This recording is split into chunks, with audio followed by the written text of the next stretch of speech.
মানুষটা বড্ড আনসোশ্যাল, এমনটা বারবার শুনতে হয়। এই মানুষটাই তো পাখি আর অরণ্যের জীবন ওলট পালট করে দিতে চেয়েছিল। বোঝে না ধারাবাহিকের ভিলেনকে দেখে এখনো অনেকেই রাগে ফুঁসে ওঠেন। ইনোসেন্ট চোখ, শান্ত মুখ, অথচ চরিত্রে ঢুকলেই একেবারেই নেগেটিভ। ইনি অভিনেতা কৌশিক রায়। নায়ক থেকে ভিলেন হওয়া কি এতটাই সহজ, নাকি এই মানুষটার ভেতরেই লুকিয়ে আছে অন্যরকম কিছু? কৌশিক রায়ের স্ত্রীকে চেনেন? কেন পরিবারকে আড়ালে রেখে দেন? জানেন, অভিনয়ের আগে কৌশিক রায় ছিলেন একজন এমবিএ করা কর্পোরেট কর্মী। মার্কেটিং এর চাকরি করেছেন, দিল্লিতে কাটিয়েছেন দিনের পর দিন। কিন্তু যখন অফিস ফাইল টার্গেটে মন টিকছিল না, ঠিক তখনই জীবনের সবচেয়ে বড় চ্যালেঞ্জটা নিলেন।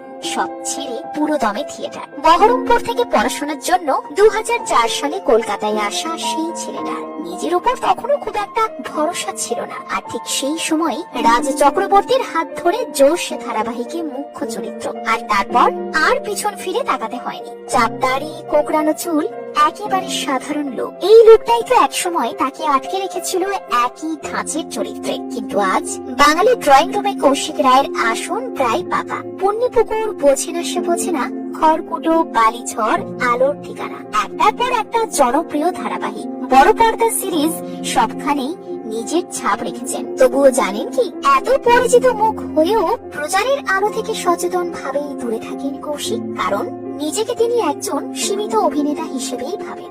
ব্যক্তি কৌশিক নয়, অভিনেতা কৌশিককেই মানুষ চিনুক, এটাই তার চাওয়া। গ্ল্যামার দুনিয়ার মানুষ হয়েও জীবনটা ভীষণ সাধারণ। কলকাতায় তার পরিচয় মানে স্ত্রী পর্ষিয়া আর মেয়েকে ঘিরে ছোট্ট সংসার। আর সবচেয়ে অবাক করা বিষয়, রাজনীতি নাকি তার ভীষণ প্রিয়। খুঁটিয়ে খবর রাখেন, বিশ্লেষণ করেন, সমাজ সেবায় বিশ্বাসী। নাম বা টাকার চেয়ে মানুষের জন্য কিছু করতে পারাটাই তার কাছে অনেক বড়। আরো শুনবেন, গুপ্তবিদ্যার প্রতিও মারাত্মক আগ্রহ নাকি এই অভিনেতার। আচ্ছা, কৌশিক রায়ের অভিনয় আপনার কেমন লাগে বলতে পারবেন?